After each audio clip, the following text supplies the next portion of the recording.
भले आपके गुरु विशुद्ध सागर हैं, उनकी विनय आदि तुम्हारे करोगे ही करोगे, लेकिन निर्णय ये करना पड़ेगा कि भावों को मुझे ही संभाल के रखना पड़ेगा, मुझे ही रखना पड़ेगा। सागर जी, क्या आपने सुकुमार सुकोशल मुनि की कथा पढ़ी? महात्मा समर्थ सागर जी पिता पुत्र दोनों एक साथ ध्यान में खड़े हुए थे। वे कौन थे? कीर्तिधर महाराज और सुकोशल महाराज। मामा और भांजा एक साथ खड़े हुए थे। वे कौन थे? सुकुमार और उनके मामा मुर्राज। अब यहां विषय पकड़िए। पांडव पांचों भाई एक साथ खड़े हुए थे, बराबर। लेकिन ज्ञानी, जब इन तीन जीवों पर उपसर्ग आया, पांडवों पर, पांचों पांडवों पर, सुकुमार सुकोशल महाराज पर जब उपसर्ग आया, न पिता पुत्र को देख रहा था, न पुत्र पिता को देख रहा था, न मामा भांजे को देख रहा था, न भांजा मामा को देख रहा था, न छोटा भाई बड़े भाई को देख रहा था, न बड़ा भाई छोटे भाई को देख रहा था। सभी उपसर्ग सहन करते योगेश्वर सुखिए सुखिए भगवान आत्मा को देख रहे थे। उसका परिणाम वे जीव स्वर्ग और मोक्ष को प्राप्त हुए।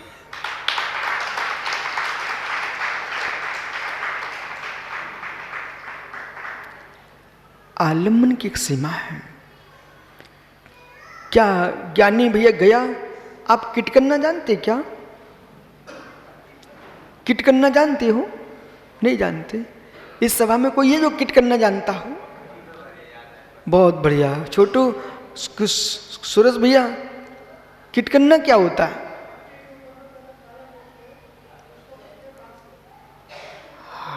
बहुत बढ़िया। मतलब आप पट्टी पढ़े हो, मैं भी पट्टी पढ़ा। जिसने पट्टी नहीं पढ़ी राजू, उसने क्या पढ़ा? स्लेट बत्ती। तो किटकन्ना का मतलब काट की पट्टी आती थी, पहले से हाथ में पकड़ के चलते थे, उसको कालों से पोतने के बाद, फिर सीसी से घिसने के बाद, फिर माठ साहब क्या कराते थे? लकड़ी की वो बना करके कलम, उससे जोर से लिखते थे। फिर हाथ पकड़, जब बच्चा नया नया आता है, हाथ पकड़ करके उसके ऊपर लिखवाते थे।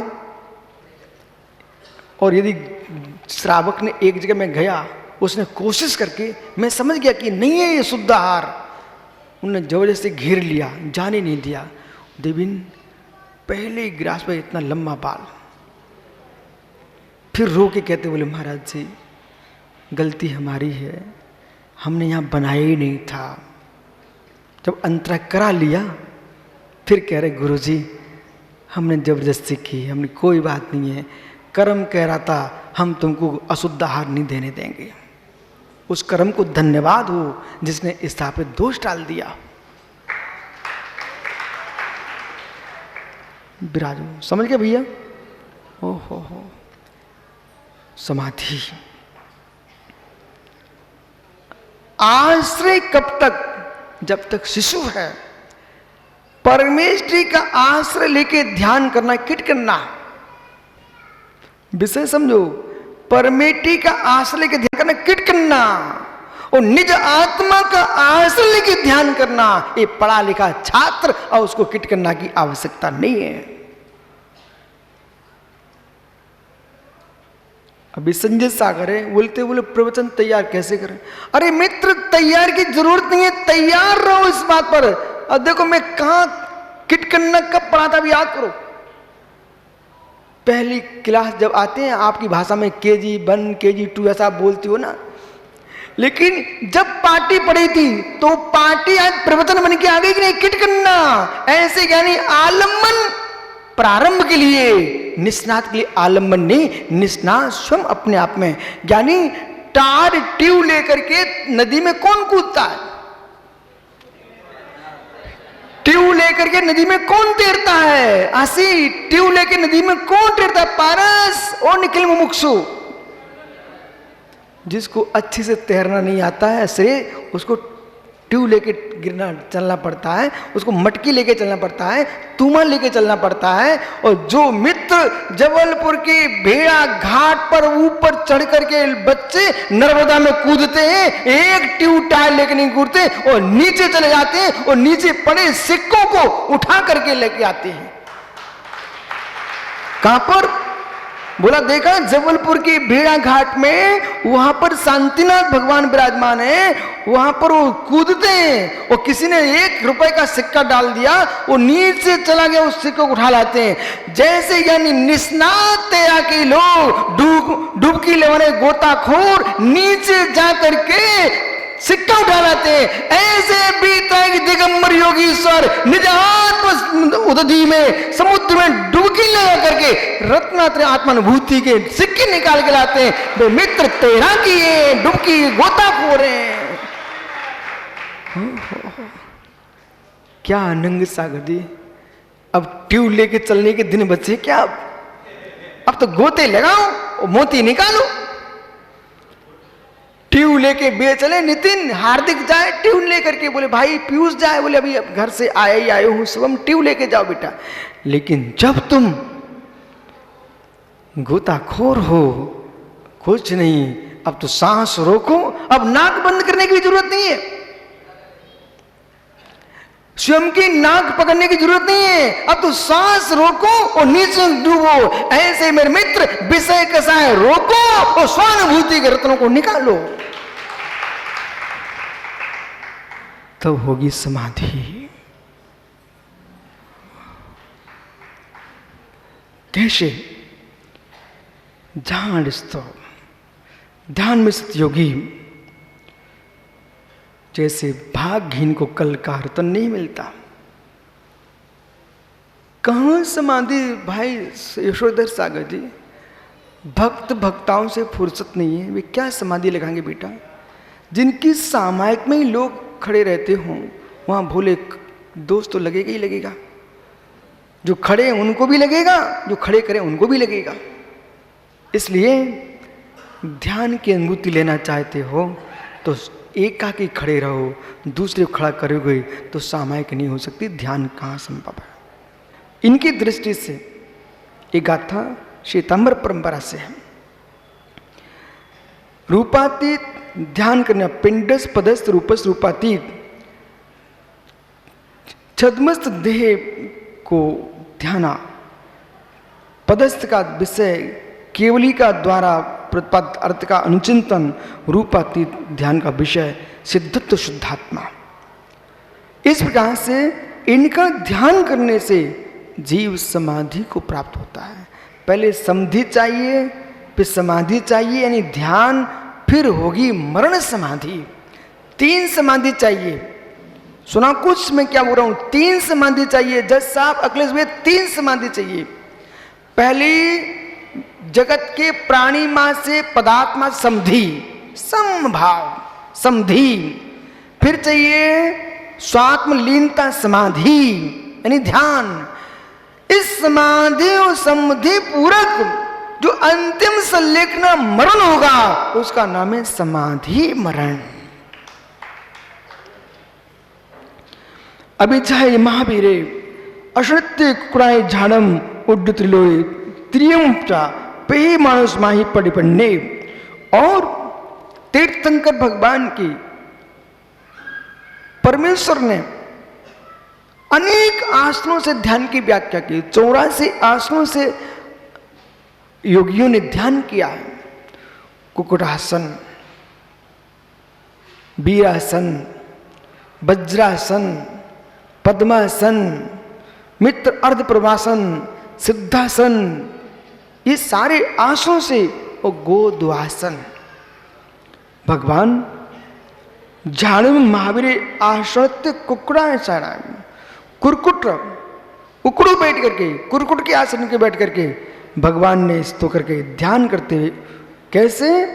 उड्डमय त्रियेचा, चाहे ऊर्धा स्थान हो, नीचा स्थान हो, तिरछा लोक, ऊर्ध लोक में, मध्य लोक में, अधोलोक में, ऊंचे नीचे तिरछे लोक में होने वाले पदार्थों को ध्येय बनाते हुए पे ही मानो प्रेक्ष माणा समाधिस्थ प्रतिज्ञम जो समाधि को प्राप्त हुए हैं, ऐसे समाधि के बिल्कुल संकल्प विकल्प से मुक्त होकर के समाधि को प्राप्त हुए हैं ज्ञानियों, ये बहुत सुंदर बात कह रहे हैं। चित्त की प्रसन्नता है। अब आप कह सकते बोले महाराज जी पद्मासन से बिल्कुल बैठना चाहिए, शुद्ध आसन, बिल्कुल ठीक कह रहे हैं आप। शुद्ध मुद्रा तो पद्मासन और कारसुक मुद्रा, उत्कृष्ट मार्ग यही है। कदाचित तुमको विशेष तब साधना करना है तो फिर एकांत में, समूह में खेल तमाशा कि मैं कितना आसन विजयी हूं, नहीं, एकांत में। शरीर में शक्ति नहीं है तो फिर शरीर को संभालें कि भावों को संभालें। ध्यान से सुनना, क्योंकि जैसा कल दशा आपकी भी होगी, मेरी भी होगी। कहीं असाता का उदय आ गया, शरीर में शिथिलता आ गई, बैठने की शक्ति नहीं है और ये प्रवचन नहीं हुए ना ऐसे, तो यही पांड्य कलकत्ता कहेंगे बड़ी बड़ी लंबी लंबी बातें करते थे, लेटे लेटे मर गए, काहे की समाधि हो गई। इसलिए प्रवचन स्पष्ट कर देना चाहिए। कल भैया पांड्या जी कहेंगे, बोले महाराज जी लेटे लेटे मर गए, समाधि कहीं बैठ भी नहीं पाए। है मित्र, कभी कभी तो अंदर की यथार्थ बात बताऊंगा आपको। पिपन सागर जी, विष्णु सागर हैं क्या, प्रसन्न सागर जी, बिठालने वालों की क्रूरता देकर के लगता है वही अंतिम श्वास निकलने का समय था, और उसी समय तुम लोग इतना जबरदस्त करते हो, उठाओ उठाओ चले जाएंगे, अकड़ जाएंगे, और ऐसा करके जबरदस्ती बिठालते हो। भावों की दशा, क्या उसमें वेदना नहीं हो रही है? भले वो उसमें आपको प्रक्रिया करके नहीं बता पा रहे हैं, पर तुम इस प्रकार से उनके देखा आपने सुब्रत सागरी, ऐसे हाथ ऐसे लकड़ कर दिए, बस पैर ऐसे कर दिए। जो शांति से जाने का समय था उसमें तुम लोगों ने कितना बलात्कार किया, कितना दुर्व्यवहार किया उनके साथ। अच्छा था होश में होते विश्वम बैठ जाते। प्रत्यक्ष सागर उठ के बैठ गए थे, याद करो आप। प्रत्यक्ष सागर की समाधि हुई, विश्व सागरी वो लेटे हुए थे, उठ के बैठ गए स्वयं। आप थे ना, उठ के बैठ गए। मित्र ठीक है, अवस्था को देख करके काम करना चाहिए। देखो मैं व्यवस्था आपकी बना रहा हूं, मैं अपनी भी बना रहा हूं। ऐसा दुर्व्यवहार नहीं करना भाई कि पालकी में बिठाने के चक्कर में बोले अकड़ ना जाए, तुम पहले ही तोड़ ताड़ दो। भाई इतना विवेक होना चाहिए। अंतर मुहूर्त तक तो शरीर इतने जल्दी नहीं अकड़ता। आप या तो पहले ही व्यवस्थित हो, होश में हो, शांति से आसन लगा दीजिए। लेकिन कितना हो, एक माँ आई जज साहब कल, और एक पिता भी आया, इतनी क्रूरता का व्यवहार बच्चों के साथ में देख करके दंग रह गया। उनको अपना बच्चा सम्राट बनाना था, भगवान बनाना था। छोटा सा बालक, भीड़, इतनी भीड़, बच्चे को घुसेड़ दिया अंदर। वो बेचारा रो रहा है, वो मुंडी पकड़ी, बोले पैर पड़ ले बेटा, पैर पड़ ले। बेचारा रो रहा है, उन्होंने हमारे पैरों पर उसको पटक दिया। अब मैं खड़ा हो गया, मैं ही स्वयं के भैया उसको उठा लो, बच्चा कोई पैर पड़ जाएगा, इतनी भीड़ है। मतलब इतना विवेक नहीं है, छोटे से बच्चे घुसेड़ दिया। और एक तो इतने सुंदर महात्मा जी आए, बच्चे को तो लाए और उसके दोनों नाले बहरे छपाछप। बोले गुरुजी के पांव पल्ले बेटा, तू तर जाएगा, हम तर जाएंगे, साथ पीढ़ी तर जाएंगे और गुरुजी की नाक छप जाएगी। मालूम पूरा पैर मेरा छपा के चले गए। लास्ट में मुझे कमंडल से धोना पड़ गया कि भाई बहुत ऐसे ऐसे भगत हैं दुनिया में।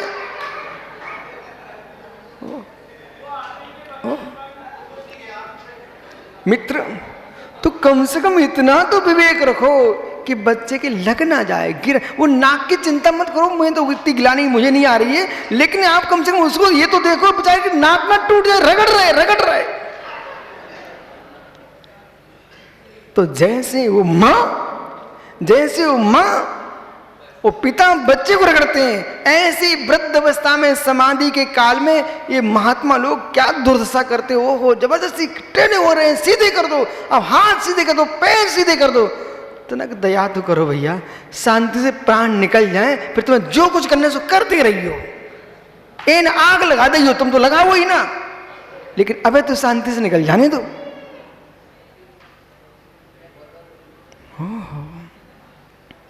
सोचो अनंग सागर मैं आपकी व्यवस्था बनवा रहा हूं, कहते ना विष्णु सागर जी भैया जब तक पूरे न निकल जाएं तब तक परेशान मत करना। ओहो, अब आइए, संलेखना का समय चल रहा है, शरीर साथ नहीं दे रहा है। यदि लेट के भी सामयिक चल रही है तो मित्र लेटे लेटे भी प्राण निकल गए हों, भले तुम ताम झाम नहीं कर पाओगे, लेकिन समता कह रही है समाधि हो गई है।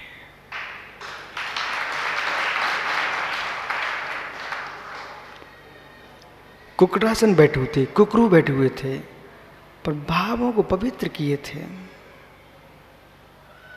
गर्भासन भी होता है, बड़ा आनंद आता है।